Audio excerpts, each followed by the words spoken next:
They lied to you. Black ghettos were not formed out of laziness or a predisposition towards violence. I will destroy these lies today with facts.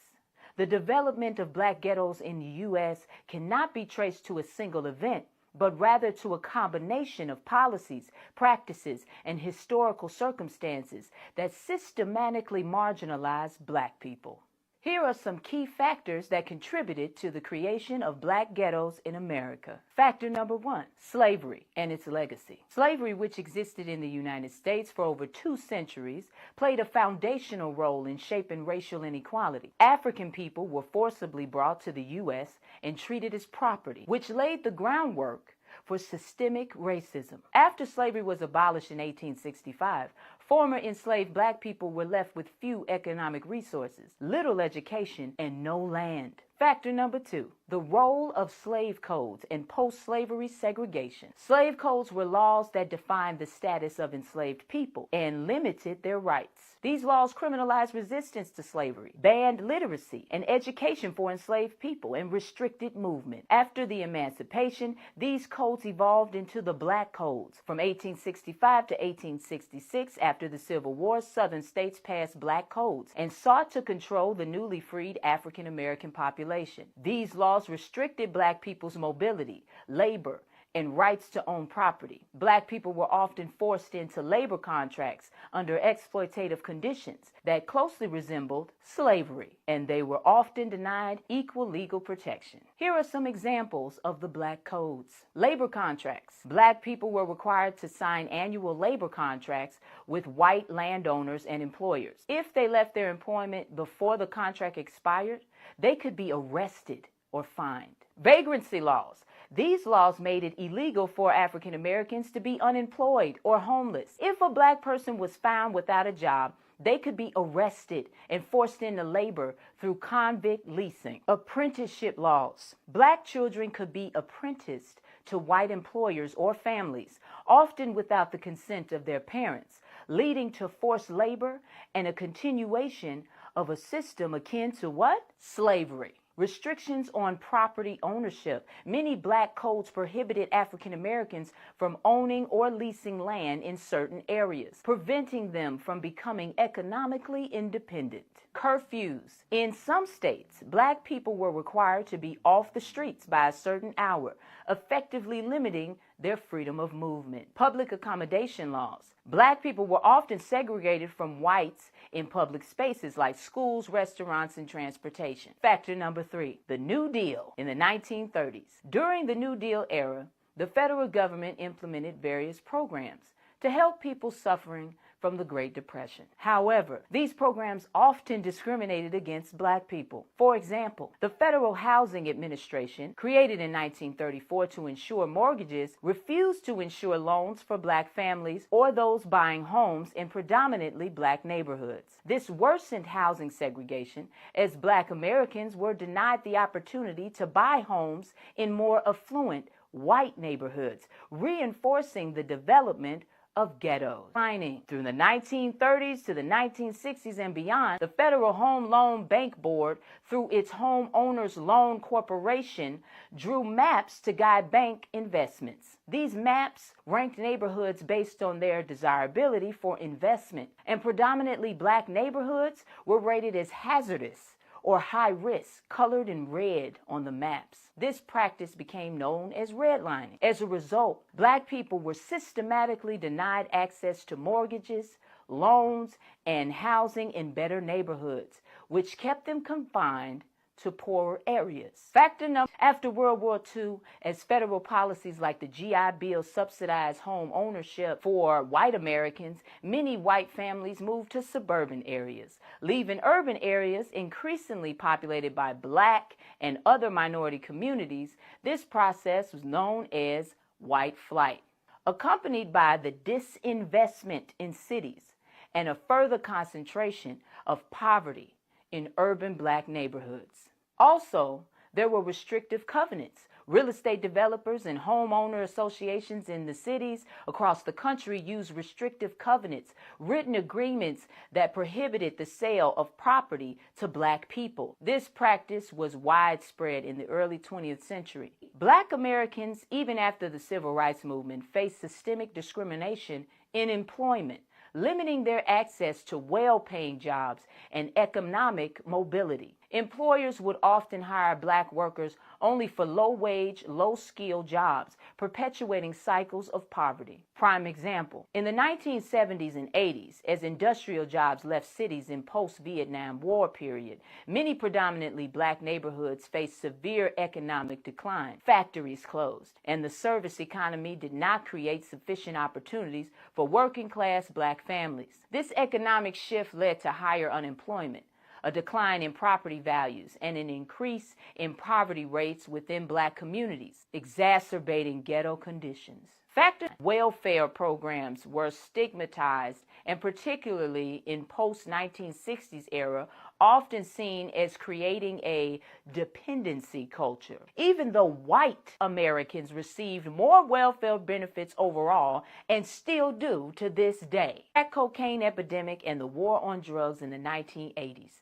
The U.S. saw a rise in availability of crack cocaine, particularly in Black urban neighborhoods, because they were flooding our streets with the stuff. The epidemic was widely covered in the media, often in racially biased ways, portraying Black communities as drug-infested and dangerous. In response, the federal government launched the war on drugs, which disproportionately targeted Black communities. Policing tactics such as stop and frisk, mandatory minimum sentencing laws led to mass incarceration of Black people, particularly young Black men. The criminalization of drug use and the subsequent increase in incarceration rates further destabilized Black communities, disintegrating families, and increasing the poverty and violence that were already prevalent in our neighborhoods. By the 1990s, the U.S. had the highest incarceration rate in the world, with Black people disproportionately representing the prison population.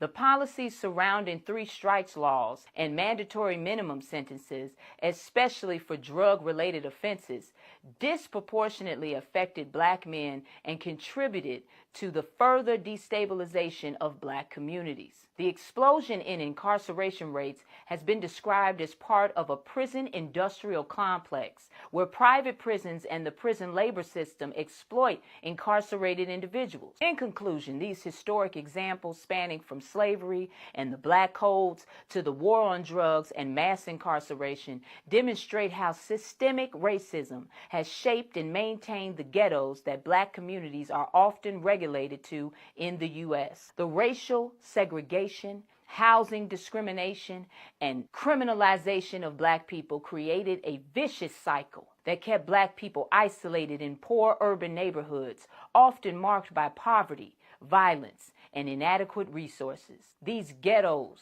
are not the result of any inherent failures of the communities themselves, but rather the product of centuries of intentional systemic oppression and discrimination. I love you, Black man. I love you, Black woman. Knowledge is power. Power to the people.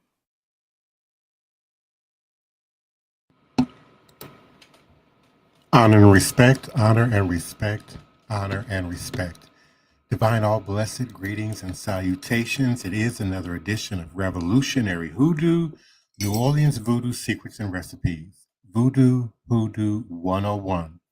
Powered, produced, promoted, sponsored, supported, and brought to you by NOIVD, New Orleans International Voodoo Day. New Orleans International Voodoo Day, May 23rd and 24th, 2026, promises an inspiring and immersive experience with a diverse lineup of engaging events. Highlights include an educational symposium featuring distinguished speakers from around the world, including a delegation of scholars and spiritual leaders from Benin and Haiti, as well as art exhibitions showcasing voodoo-inspired works by talented local and international artists. The event will also feature a children's program, an Afroecology exhibit exploring the sacred nature of plants in voodoo, their role in spiritual practices, and their connection to our ancestors. The weekend will culminate in a ceremonial procession to 9 significant sites throughout the city, locations where the enslaved were brought ashore held, auctioned, and where they later found community and built culture. This journey will begin at the transatlantic slave route to New Orleans marker on the moonwalk at the river just behind Jackson Square and conclude with a traditional voodoo ceremony at Congo Square. Additionally, visitors can participate in interactive workshops, community discussions, and opportunities to connect with practitioners and cultural experts throughout the year. This multifaceted celebration offers something for everyone, creating a meaningful space to honor the past, celebrate the present, and inspire the future. And we continue to invite your support and visitation. For more information and updates, to our website at www.voodooday.org, www.vodouday.org, voodooday.org. And we're certainly thankful and appreciative of those who continue to show up and participate in this live 9 p.m. Monday through Friday weeknight podcast. Greetings and salutations to you and yours. Hafiz Harris, we certainly appreciate your coming through. Alexis Williams, one of my godchildren, we certainly appreciate you for coming through and stopping by. Daniel Neal, a member of our community. La Source, we certainly appreciate you, as well as S. Marie. We certainly appreciate your continued support, love, and participation in the podcast. I will be unmuting our beloved co-host, Elder Reggie, on this platform identified as Green Soap, the founder and leader of Shrine of the White Cloth. Our beloved Bianca Johnson Plessy, a member of La Source and a member of NOIVD. And our beloved Sister Toni Martinez, who is not feeling her best, so she might not say a whole lot tonight, but she is certainly here present with us. And our beloved Joshua Nylan Tanner might be having connection issues. He was here and now he's not, and it may very well be the internet at the Healing Center where he is. We are, nope, there you are. Okay, greetings, Joshua. We certainly appreciate your support and your attendance.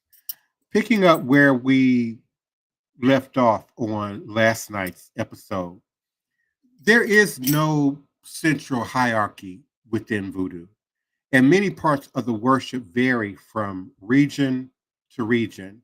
In most instances, though, there are smaller local hierarchies of Mambo and Ogun, priestess and priest, kings and queens, Ansi or children of the spirit, and Antoji, ritual drummers who comprise more formal congregations. Knowledge in these congregations is passed on through the ritual of Kanzo initiation, in which it is believed that the human body becomes the site of a profound spiritual transformation. And like Roman Catholicism, voodoo worshipers have a yearly calendar of ritual feasts, which typically align with similar celebrations that are listed on the Roman Catholic calendar. Instead of the Christian saints, however, voodoo practitioners worship specific Loa spirits and Orisha on these feast days. This sort of Christianization of voodoo started in Haiti as well as Louisiana. As enslaved groups of people there also merged traditional West African religions with Roman Catholicism, creating New Orleans voodoo or Louisiana voodoo.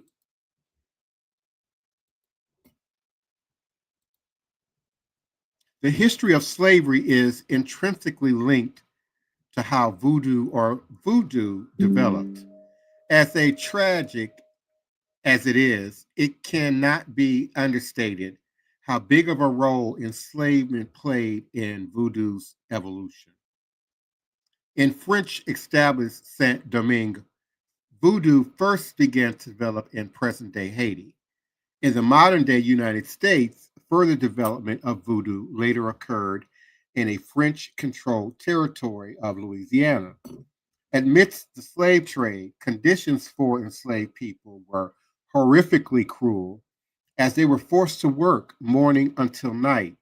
Slaveholders whipped and abused slaves and even tried to prevent people who came from the same ethnic groups from spending too much time together and possibly unifying. Despite this, many slaves still bonded over their shared suffering and their ties to religious practices from their homeland, offered some sense of security and peace. It's no wonder why voodoo became so crucial to them. As the Open Encyclopedia of Anthropology put it, if the slave trade is a process of deportation that tore the individual away from his or her family, lineage, and clan, it is only to be expected that when a slave dies, every possible step must be taken in order to enable the restoration of links with the native land. The religious and cultural heritage of Africa was gradually restored through the semantic chain, which represented the link between the dead person and his or her ancestors and their divinities. In trying to snuff out African religious practices, white slaveholders inadvertently strengthened some slaves' ties to those beliefs and rituals.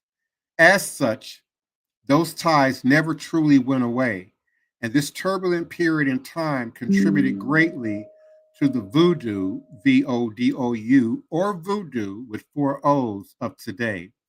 And unfortunately, many people today still have misconceptions about voodoo, and it remains one of the world's most misunderstood religions. Recent years have seen a strong reclamation of voodoo in certain communities. Ever since the days of slavery on Saint Domingo, people have tried to stroke fear and concern over voodoo worship. Of course, this was initially done as a way of convincing West Africans to convert to Christianity and Catholicism and cease the practice of other religions like voodoo. But the unfortunate side effect of this is that even today, centuries later, certain misconceptions have stuck. According to The Atlantic, for example, a slaveholder by the name of Meredith Louis Eli Moreau de Saint Marais once wrote, "In a word, nothing is more dangerous, according to all the accounts, than the cult of voodoo. It is founded on the extravagant idea, which can be made into a terrible weapon, that the misters of the said being known and can do anything. Some still see voodoo as dangerous today, especially due to the common presence of voodoo dolls in pop culture. In horror movies and thriller films, these dolls are often depicted as spiritual weapons, which can harm another person if they're simply poked with a needle. But in reality, these dolls aren't prominent in Haitian voodoo or Louisiana voodoo. And when they have been used, they've mostly been utilized for healing purposes, much like the West African Bochi, rather than revenge. And most voodoo practitioners say the religion should not be considered dark magic or evil in any way. If anything, it represents a hope and a connection to the spiritual world that has helped many people through turbulent times. And as one worshiper, Alan Pierre Louis, told The Atlantic, voodoo is very big on respecting nature, remembering the ancestors, and the rhythm and vibration through dance, song, and drum. Voodoo is energy. Today, many refer to voodoo as the national religion of Haiti, though the Haitian government does not officially state this. But Haiti did declare voodoo an official religion in 2003 and granted the country's voodoo communities the right to issue official documents. And there is a popular saying that Haiti is 70% Catholic, 30% Protestant, and 100% voodoo. It's clear that voodoo is a culturally significant religion, one that endured brutal conditions, much like its worshipers. Every year, new practitioners turn to voodoo, finding an accepting and vibrant spiritual community. As anthropologist Ira Lowenthal once remarked to The Guardian in 2015, voodoo represents an unbreakable revolutionary spirit. These people will never be conquered again, Lowenthal said. They will be exploited, they will be downtrodden, they will be impoverished, but you can tell not a single Haitian walks around with their head bowed down.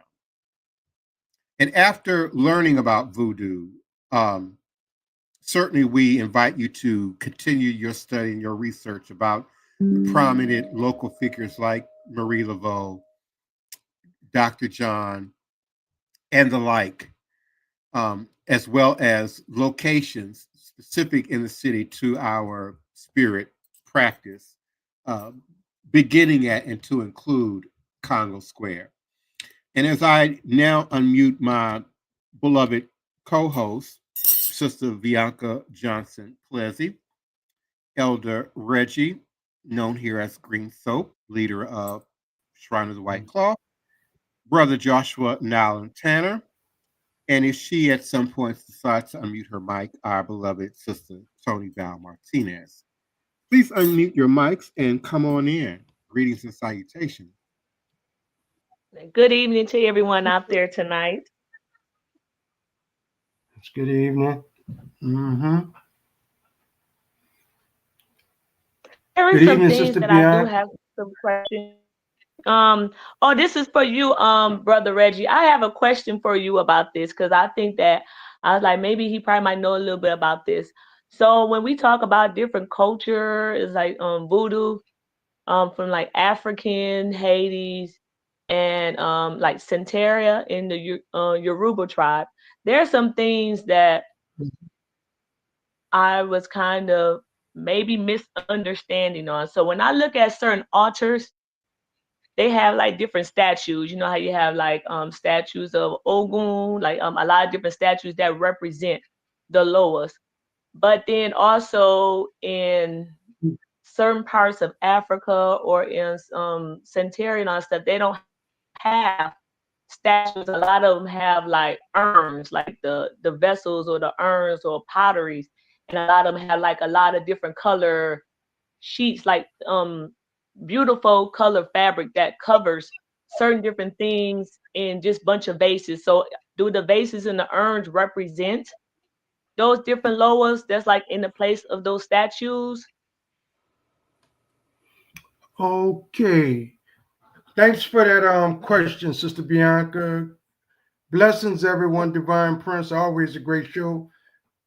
Brother Joshua, I believe you with us. I think you're in and out. Sister Toni, Yes. with Godspeed, we hope you feel well. And the collective audience in the chat, we're grateful for you. We're always thankful that you show up. Okay, so Sister Bianca, the way I see it is, in Africa, they don't really have what's called boulder vase or pots that you see in Santeria, which comes out of Lucumi, Santeria, and the Dago. Orishas out of Brazil. hmm So what they have mainly in Africa, they have shrines, but they make these cement and mud carvings. You're breaking So up, Elder whenever you Reggie. see these carvings of African statuettes, they are the same role that statues are used in Santeria and in the West. It's just that Mm-hmm. at the time frame coming up through Africa, they just didn't have access to some of the material stuff that the West had to make these particular statues and figurines. And that's that, hopefully that's answered, but that's the way I see it. I would Okay. agree with that. Things tend to be Yeah. much more natural and organic Mm-hmm. in West Africa. The usage of pots and taurines though it has some usages in West Africa, became housing, if you will, here in the West for the Orisha and the deity forces that we access. Certainly, palm nuts in West Africa are usually kept in a clay or ceramic vessel of some sort. And they do use iron, like cauldron pots and machetes and the like, certainly for spirit forces like Ogu. But you tend to see more of the ceramic pottery, the soup tureens, here in the West to house and isolate these powers and forces, and quite possibly to conceal them as well from the outside viewer or the uninitiate who may not know or understand, or maybe should not even have access to what might be housed within the implement. When you come into my house, for example, you will see implements representing West African Nago traditions, such as the Ifa divination system. But you will also see tureens in my house, indicative of my experience with Lukumi and Santeria. But you will also find very organic Haitian voodoo and West African voodoo implements intermixed. So I've had experts, archaeologists, cultural experts, and anthropologists come into my space, and they're able to identify the crossroads of traditions and practices that come together in my house. And it usually requires some experience, some training, some exposure to these practices and these traditions to identify many of the elements that you'll see housed and showcased.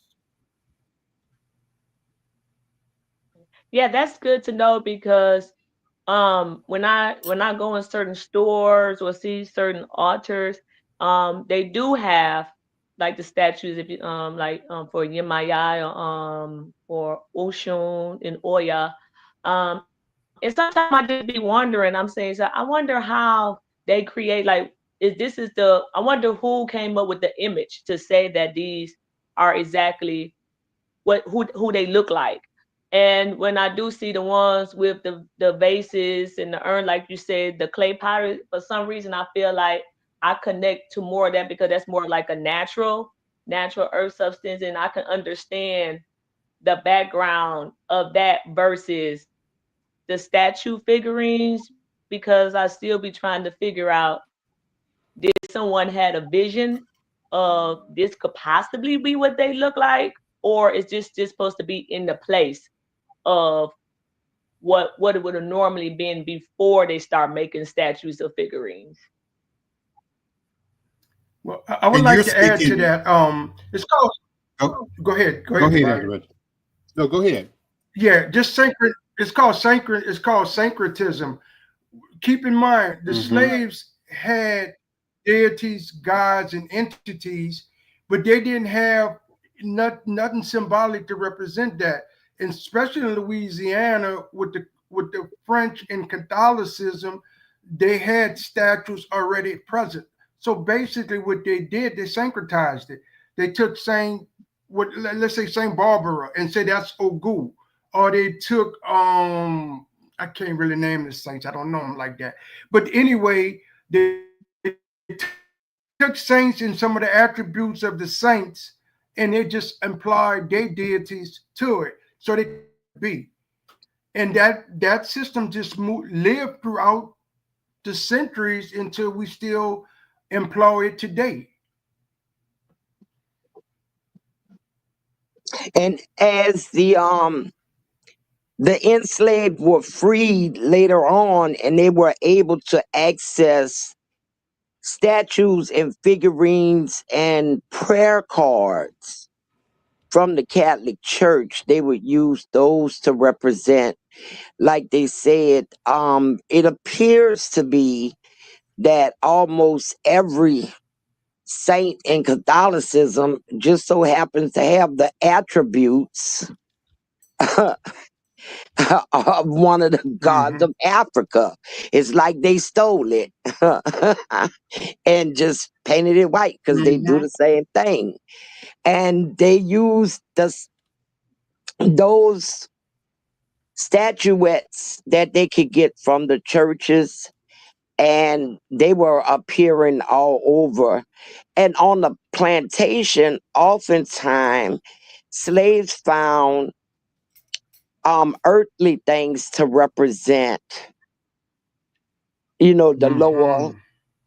like a feather would be for Mm-hmm. one, a certain dried flower would Mm-hmm. be representing of another one, a little jug of water would be, they found a way to represent those deities, even when they Mm-hmm. didn't have the figurines. Mhm. Mm-hmm. Excellent, excellent point, Sister Toni. Because what came up into my mind is my own mother.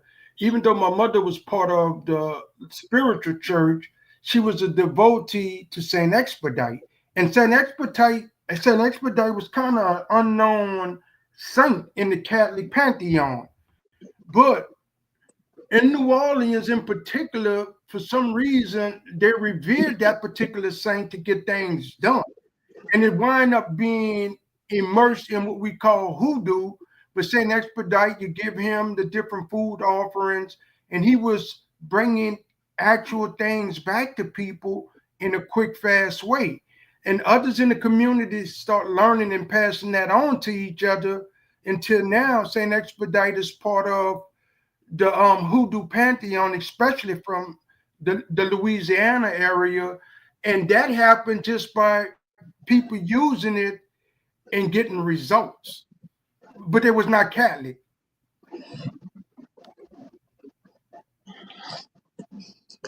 The Catholic holidays that they chose for holidays have a lot of pagan rituals in it. Actually, more pagan is the rituals, and it just carries the name of a Catholic holiday or a Catholic saint. Like Christmas, that's a pagan holiday.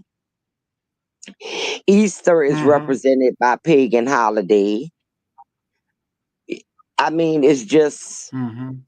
so much paganism because from the Crusades, when they went to conquer these people was adamant about their religion, and they was like, well, look, follow us. And they were like, no, we not. And they was like, okay, let's make a Yeah. deal. You can still keep the egg, the rabbit, and we'll put the palms in it all tied up together with that scenario. And they was like, good, long as we keep our egg and our rabbit.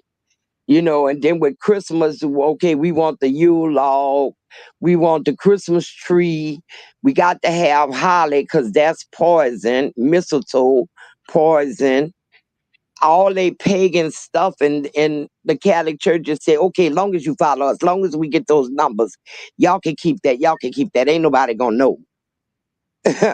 But as Mm-hmm. time went on, we Yeah. did know. Yeah. We did find out. Like I say, Now, right now, everybody got a whole encyclopedia in their hand, in the palm of their hand. If you can think it and speak it, you can find out about it. Always deep search and go to more than one area of thought. Get the pros and the cons on a subject. Yep. What say you, Brother Joshua? I hear you in the background. Yeah, I've been listening, and good evening, everybody. And yeah, everything, all the mm-hmm. information you guys have given us, some great information, great topic.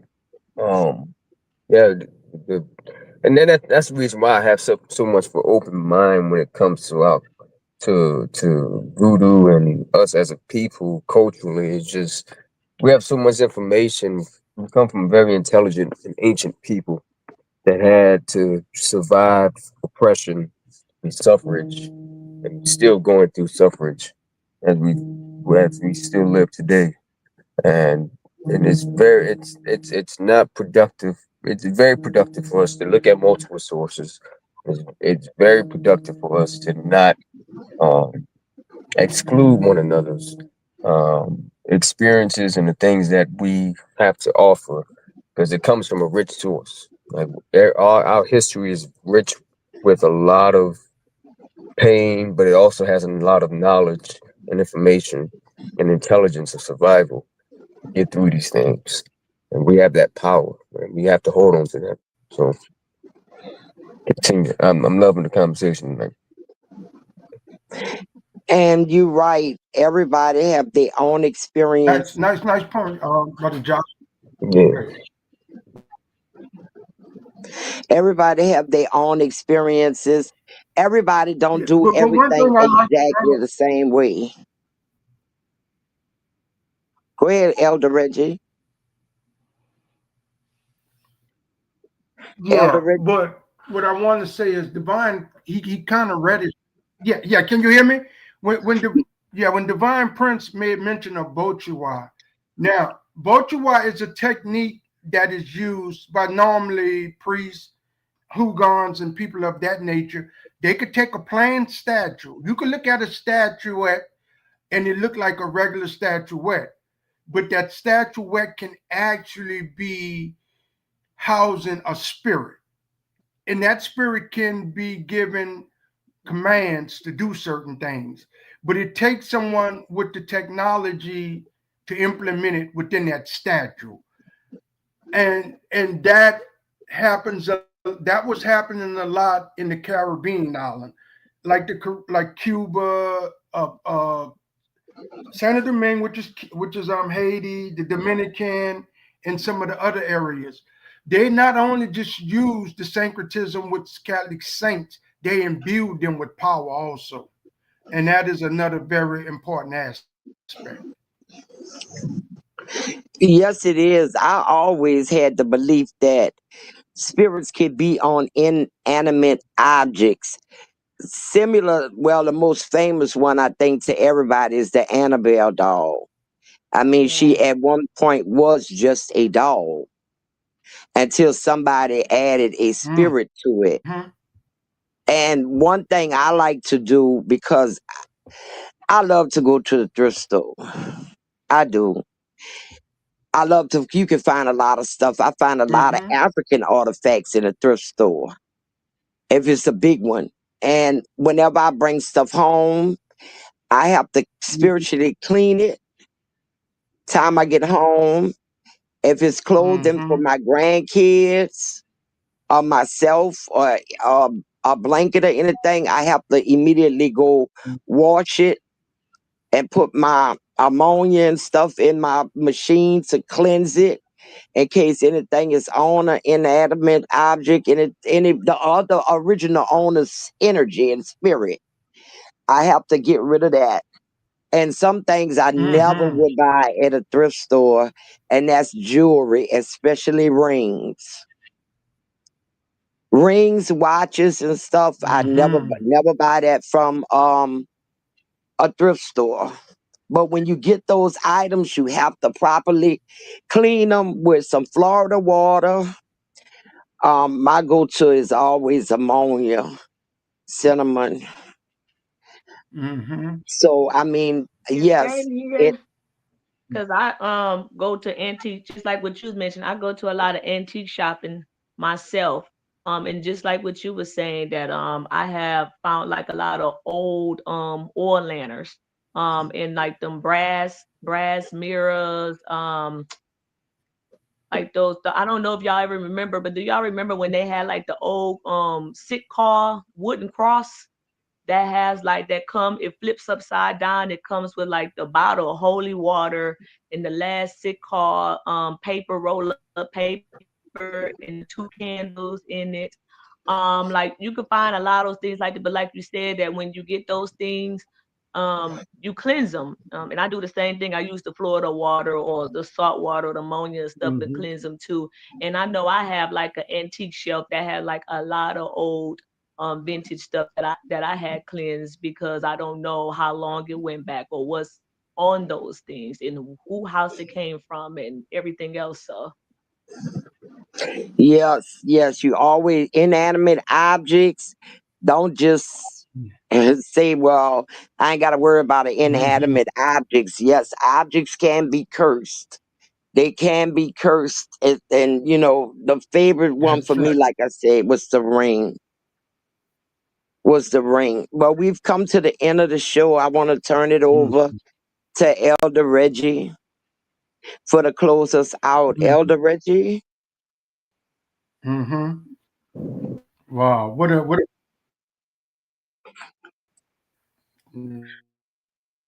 you went out. Elder Reggie, we can't hear you. I thank you, Sister Paula Hill. Sister Bianca, appreciate Yes. you. Toni, we pray for your health. You know, you feel better. Lest we forget, the spiritual medicine of voodoo brings healing and relief from the shackles of slavery that's bind the master and the slave to the same chain of social division. And we continue to pray to heal that division. So we have a long weekend off. Everyone enjoy your weekend, and we'll see you Monday. With that, I say, Ashe, Ashe, Ashe. We love you all. Be blessed. Good night, Odabo. everyone. Good night. Good night. Oh, sure. The criminals coming from Europe, arriving on the island of Haiti. That's the name of the entire island. That's what the Arawak people called it. And this for thousands of years before the criminals arrived from Europe.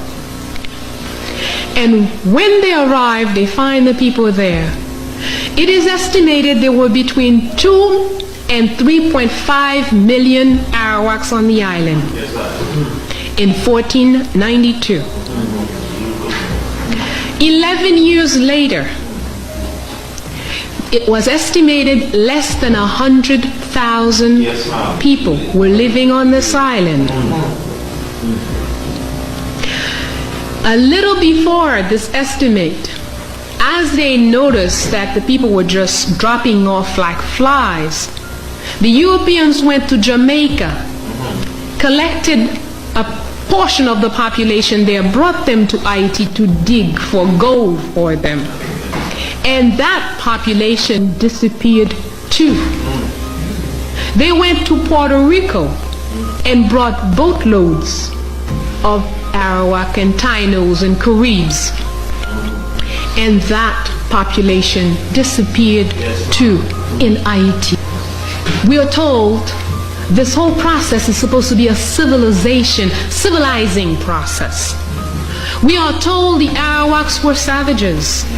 We are told, in some cases they even say they were, what's the word they like to say when you eat people? No, cannibals. Cannibals. They were cannibals. But you know, these Arawaks were living there for thousands of years and multiplying. 3.5 million people eliminated in less than 11 years. A few Europeans came. The Europeans were never more than a few thousand on the island. If we had 3.5 million cannibals on an island, and a few thousand Europeans came, and after 11 years, the cannibals were all dead, and the civilizers were still there. Is there something wrong with this information? Something very wrong. Very, very wrong there. Don't forget to like and subscribe if you want more videos like this. The criminals coming from Europe.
Allow me to show you something.